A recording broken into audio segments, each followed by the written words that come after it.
तो हेलो भाई लोग, भोजपुरी इंडस्ट्री के पावर स्टार पवन सिंह के राइटर के आज जन्मदिन रहा, जिनकर नाम है रोशन सिंह विश्वास। तो देखी वीडियो में कितना धूमधाम से जन्मदिन मना रहल बारे पवन सिंह और रोशन सिंह विश्वास। जे पवन सिंह के बहुत अच्छा बहुत सुपर डुपर हिट सॉन्ग लिख के देवलन। तो देखी उनकर बर्थडे कैसे मनावत रहे पवन सिंह, देखी पूरा वीडियो।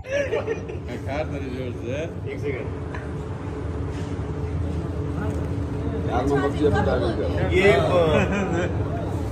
हम सबों का प्यारा भाई रोशन सिंह विश्वास, इस भाई का भी आज जन्मदिन है।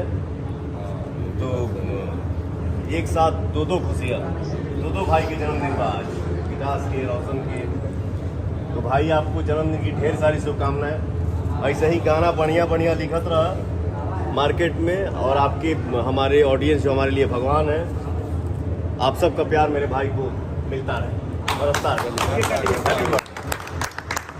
Happy birthday to you, happy birthday to you, happy birthday to Roshan भैया, happy birthday to you।